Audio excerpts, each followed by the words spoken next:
لیکن چونکہ یہ ذوق رفاہی اور سماجی اور ملی ہر طرح کا ذوق رکھتے تھے، جس کی وجہ سے اس علاقہ میں بہت مشہور شخصیت کے مالک تھے۔ چنانچہ جنگ آزادی میں بھی انہوں نے بھرپور حصہ لیا ہے، اور یہی کنھوا سے تقریباً 1.5 میل کی دوری پر غیر مسلم کی بستی ہے چگنوا، وہاں کے ایک پلٹ رائے تھے جو وہاں کے سب سے بڑے رئیس ہیں، انہوں نے خود مجھ سے بتایا کہ اس علاقہ میں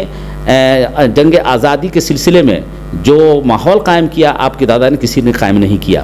اور انہوں نے بتایا کہ ہر اسکول اور کالج میں جا کر کے انہوں نے اس کو بند کرایا اور کوشش کی کہ آزادی کی ایک فضا بنے۔ تو اس طریقے سے انہوں نے سماجی کام بھی کیا، اور انہوں نے سماجی کام میں بہت بڑھ چڑھ کے حصہ لیا، قبرستان کے لیے زمین دیا، مدرسوں کے لیے زمین دیا، مختلف یتیموں کی مدد کیا، گاؤں کے غربا کی جو ہے وہ پرورش کرتے تھے۔ بہرحال ان کے دل میں تو خواہش تھی ہی، لیکن لوگوں کے سامنے جب مدرسے کا پلان رکھا تو لوگوں نے کہا کہ آپ مدرسہ قائم کریں، ہم تعاون کریں گے، لیکن انہوں نے سب سے پہلے بیرگیا کے منشی لیاقت صاحب سے کہا کہ آپ مدرسہ قائم کریں، ہم آپ کی مدد کریں گے۔ انہوں نے کہا کہ نہیں، آپ مدرسہ قائم کریں۔ پھر شمسی کے شیخ سفضل گماشتہ کے سامنے بات رکھی تو انہوں نے بھی کہا کہ آپ مدرسہ قائم کریں، ہم لوگ مدد کریں گے۔ بہرحال انہوں نے اپنی ہی زمین پر جو ابھی جامعہ جس جگہ پر قائم ہے ان کی کھلیان تھی، اس پر انہوں نے مدرسہ قائم کیا، اور صوفی رمضان صاحب علیہ الرحمہ کی اصرار پر قائم کیا۔ گویا کہ مولانا عبدالعزیز بسنتی علیہ الرحمہ کی ترغیب تھی، صوفی رمضان صاحب کا اصرار تھا، اور ان کے دل میں تو ہدایہ تھا ہی، زمین کی تلاش میں تو تھے ہی۔ بہرحال انہوں نے شیخ صوفی رمضان کے دست پاک سے جو ہے اس مدرسے کی بنیاد رکھی، اور ہر طریقے سے انہوں نے اپنے جانی مالی ہر طرح کی قربانی دی۔ ان کو اللہ نے جو شہرت دی تھی، جو عظمت دی تھی، جو شخصیت دی تھی، اس سے اس جامعہ کو ہر طرح سے فائدہ پہنچانے کی کوشش کی، ہر طرح کے وسائل کو جو اس کی ترقی میں انہوں نے لگایا۔ بہرحال یہ ہے کہ اور حسن اتفاق صوفی رمضان صاحب اگرچہ چند سالوں ہی زندہ رہے، لیکن نہایت خلوص اور للہیت کے ساتھ اس مدرسے کی آبیاری انہوں نے کی۔ پھر ان کے بعد جو ہے شیخ عزیز بسنتی آئے، انہوں نے بھی جو ہے بڑی خلوص کے ساتھ اس مدرسے کی آبیاری کی۔ پھر اس کے بعد یہ مدرسہ حضرت مولانا طیب صاحب علیہ الرحمہ کے ہاتھوں گیا، 50 سالوں تک اس کے محتوی رہے، اور انہوں نے اس مدرسے کو تناور کیا اور برابر کیا۔ جیسے کہ میں پہلے پچھلے سوال پہ آنا چاہوں گا جی کہ جیسے واحد الدین گماشتہ صاحب جو ہے آج سے 100 سال پہلے جب اس مدرسے کی بنیاد رکھی، جی اس وقت انگریزوں کا دور تھا، جی انگریزوں کا دور تھا، یعنی کہ جنگ آزادی میں بھی انہوں نے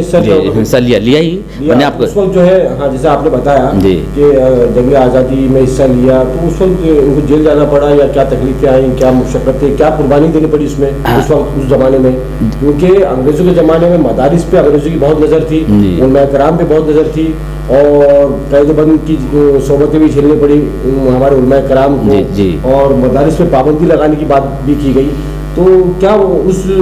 اس کا تعلق، مطلب میں یہ پوچھنا چاہ رہا ہوں آپ سے کہ جنگ آزادی اور مدرسے کی بنیاد میں کوئی تعلق ہے؟ جی اب یہ ہے کہ ظاہر سی بات ہے دارالعلوم کا قیام جو عمل میں آیا تھا، تو دارالعلوم کا قیام جو عمل میں آیا اس لیے جہاں ایک طرف دینی علوم کے اور مذہب کے تحفظ کے لیے جو ہے وہ مدرسہ قائم کیا گیا، وہیں دوسری طرف انگریز کی حکومت کو جڑ سے اکھاڑنے کے لیے بھی جو ہے مدرسہ قائم کیا گیا تھا، اور وہیں کے فارغ تھے مولانا عبدالعزیز بسنتی اور صوفی رمضان صاحب تھے۔ بہرحال ان دونوں سے نسبت کی بنیاد پر ان کے دل میں بھی داعیہ پیدا ہوا، لیکن یہ چونکہ گرم دل سے تعلق نہیں رکھتے تھے، نرم دل تھے، نرم مزاج تھے، جس کی وجہ سے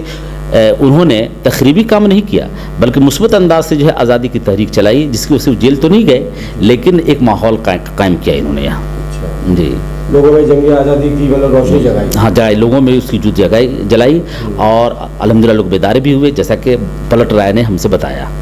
جی اب اگلا سوال محترم یہ ہے میرا کہ جیسے کہ آپ یہاں پر مدرسہ بورڈ میں تھے، میں آپ کے تعلق سے پوچھنا چاہوں گا، مدرسہ بورڈ میں تھے جو کہ سرکاری ایک ادارہ ہے مدرسہ بورڈ، تو وہاں سے آپ استعفیٰ آپ نے کیوں دیا؟ جی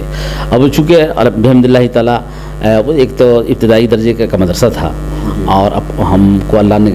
کسی نہ کسی درجے میں کچھ علمی ذوق دیا تھا، ہمارے ذوق کی آبیاری نہیں ہو رہی تھی، اس کی تسکین نہیں ہو رہی تھی، تو میں اپنے تسکین خاطر کے غرض سے اس کو چھوڑا،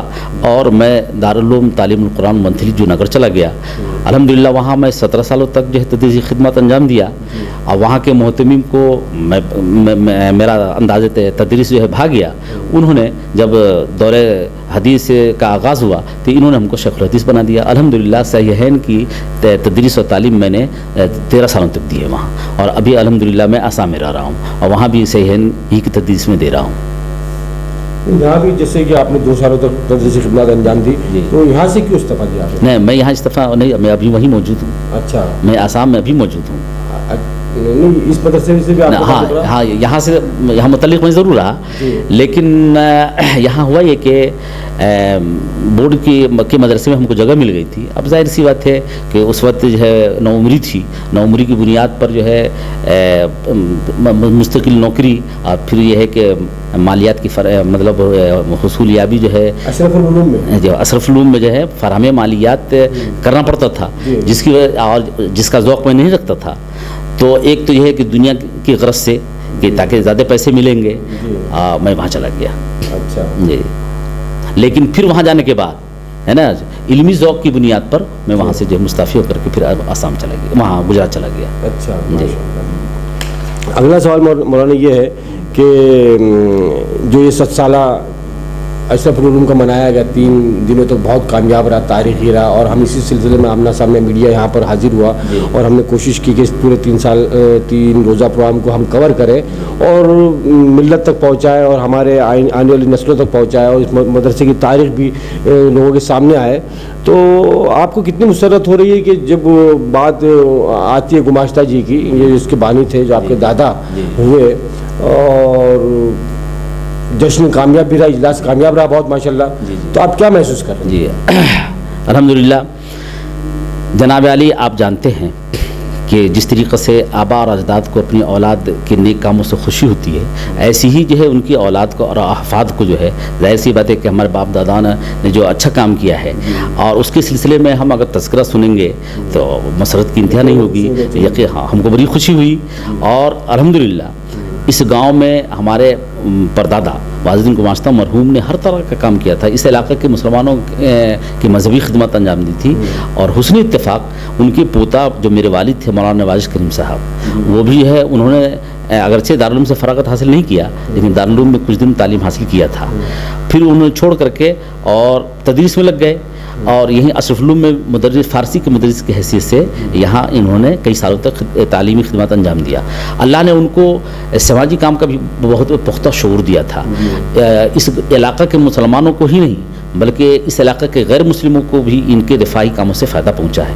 جب تک وہ زندہ رہے تو کنھوا گاؤں سماجی طور پر بہت متحد رہا, اور یہاں یہ گاؤں پورے طور پر پرامن تھا. یہاں چھوٹوں پر ظلم زیادتی نہیں کی جاتی تھی, اور وہ بڑے انصاف کے ساتھ جو ہے لوگوں کے درمیان فیصلہ کرتے تھے. ان کے گزرنے کے بعد یہ گاؤں منتشر ہو گیا, اور لوگ منتشر ہو گئے, اور پھر لوگوں میں امن و امان باقی نہیں رہا. لیکن ہم نے تو یہاں دیکھا کہ اس جلسے میں کی کامیابی میں برادران وطن خاص طور سے ہندو بھائیوں نے بھی بہت بڑھ چڑھ کر حصہ لیا. جی, ان کے زمانے میں خاص طور پر جو ہے ہمارے گماشتہ دادا جو تھے تو ان کا غیر مسلموں سے بہت گہرا تعلق رہا. چھوٹوں کو اٹھانے کی بڑی کوشش کی. ظاہر سی بات ہے کہ بڑی نسل کے جو لوگ ہیں ان لوگوں نے ان کو دبا رکھا تھا, لیکن انہوں نے چھوٹی ذاتیوں کو اٹھایا. تاریخ میں یہ آتا ہے, ہمارے چچا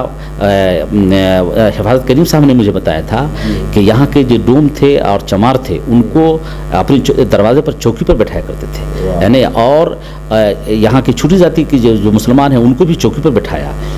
اور گاؤں کے زمینداروں نے ان کو زمین پر بٹھایا, لیکن انہوں نے اپنی برابری میں بٹھا کر کے جو ہے ان کو عزت اور رفعت دی ہے. جی, یہ تو ہماری تاریخ رہی کہ ہم نے کبھی مسلمانوں نے کبھی کسی کو چھوٹا نہیں سمجھا, اور چاہے پچھڑے ہو دلت ہو, ہم نے ہمیشہ ان کو گلے سے لگایا, ان کا ساتھ دیا. یہ ایک پرانی تاریخ رہی ہے کیا, اور اسی تاریخ پہ عمل کرتے ہوئے اور اس سبق پہ عمل کرتے ہوئے یقیناً ہمارے آباء و اجداد نے بھی اس پہ کام کیا. میں یہ پوچھنا چاہ رہا ہوں آپ سے کہ شیخ واعظ الدین گماشتہ مرحوم جو اس مدرسے کے بانی ہیں, ان کے کارناموں کو اس اجلاس کے ذریعے پہنچانے میں کتنی مدد ملی؟ جی, ظاہر سی بات ہے کہ شیخ واعظ الدین گماشتہ مرحوم جو ہے اس کے بانی ہیں, اور آپ نے اجلاس میں سارے مقررین کی زبان سے سنا کہ ان لوگوں نے ان کو سراہا. حدیث میں آتا ہے کہ آپ صلی اللہ علیہ وسلم نے فرمایا کہ لا حسد الا فی اثنتین رجل آتاہ مالا فسلطہ علی حلقتہ فی الحق, جس کا ترجمہ یہ ہے کہ دو شخص کے حق میں حسد کرنا جائز ہے. حالانکہ قرآن نے کہا ہے وَلَا تَحَاسَدُوا، حسد نہیں کرنا چاہیے، لیکن حدیث یہاں استثناء کر رہی ہے کہ نہیں، دو شخص ایسے ہیں کہ ایک مالدار، وہ مالدار جو راہ حق میں اپنا مال خرچہ کر کے اللہ کے ہاں اونچا مقام حاصل کیے ہوئے ہیں، تو ان سے حسد کرنا جائز ہے. اس طریقے سے کہ ایک آدمی ان سے بھی زیادہ مال خلوص کے ساتھ راہ حق میں مال خرچہ کر کے اس سے اونچا مقام حاصل کرے، اور دوسرا وہ شخص جو علم حاصل کرے، خود اس پر عمل کرے، اور پھر اس کے بعد وہ جو ہے دنیا والوں کو دین کی بات، علم کی بات سکھائیں. تو اس نقطۂ نظر سے اگر دیکھا جائے تو شیخ واجد الدین گماشتہ مرحوم کا جو تذکرہ کیا علماء کرام نے، تو اس سے سب سے بڑا فائدہ یہ ہوگا کہ ہمارے متمول حضرات جو ہے اور مالدار لوگ جو ہے ان کے اندر شوق بیدار ہوگا، جاگے گا کہ بھائی ہم کو بھی جو ہے دینی کام کر کے ایسا مقام ہم کو حاصل کرنا ہے. چنانچہ یہ سارا تذکرہ کچھ کتابوں میں بھی مطلب مشتمل ہے، کتابوں میں آیا ہے. جی ہاں، اتفاق سے جو ہے، حسن اتفاق سے یہاں جو اشرف العلوم کے نام، تاریخ اشرف العلوم کے نام سے جو ایک کتاب لکھی گئی ہے، تو اس میں سب سے پہلے انہی کا تذکرہ ہے، اور ان کے قیام کے بارے میں جو ہے، ان کے اس عمل کے یعنی بنا سے متعلق جو ان کا عمل ہے، سب سے پہلے اس کا تذکرہ ہوا ہے، اس کا ذکر ان لوگوں نے کیا ہے. تو ظاہر سی بات ہے کہ علماء کرام نے جہاں ایک طرف شیخ واجد الدین گماشتہ، شیخ عبدالعزیز بسنتی اور صوفی رمضان علیہ الرحمہ کے کارنامے کو بیان کیا، تو اس سے پہلے شیخ واجد الدین کے کارنامے کو بیان کیا ہے. اور اگر دیکھا جائے تو اس دو طرح کی شخصیات کو بیان کر کے اس حدیث پر عمل کیا گیا ہے کہ مالدار نے جس طریقے سے جو ہے راہ حق میں اپنے مال کو خرچہ کر کے اونچا مقام حاصل کیا ہے، تو دوسرے مالداروں کو بھی اس طرح سے مال خرچہ کر کے راہ حق میں اپنا مقام اونچا کرنا چاہیے. اور دوسری طرف اہل علم نے جس طریقے سے علمی کام انجام دے کر کے عند الناس اور عند اللہ اپنا مقام اونچا کیا ہے، ایسے ہی عام علماء کو بھی اپنا مقام اونچا کرنا چاہیے. گویا کہ یہ پیغام لوگوں کے سامنے رکھا گیا، اور ہمیں اور اللہ کا فضل ہے کہ ہندوستان کی عوام جہاں ایک طرف علماء دین کی نشر و اشاعت میں اور علوم اسلامیہ کے نشر و اشاعت میں لگے ہوئے ہیں، وہیں دوسری طرف اگر دیکھا جائے تو یہاں کی عوام اس سے بھی بڑھ کر کے زیادہ حصہ لے رہی ہے. اگر یہاں کی عوام اپنے مال سے مدارس کا تعاون نہ کرتے تو ظاہر سی بات ہے آج ہندوستان میں بڑے بڑے مدارس کھلے ہوئے ہیں. خود اشرف العلوم کو دیکھ لیجئے کہ کتنی اچھی اس کی عمارت ہے. اس سے پتہ چلتا ہے کہ یہاں کے متمول حضرات نے دل کھول کر کے مدرسہ کا مالی تعاون کیا ہے. شکریہ حضرت آپ کا آمنا سامنا میڈیا نیٹ ورک سے بات کرنے کے لیے. حاضرین اب ہم آپ سے اجازت چاہتے ہیں. اللہ حافظ.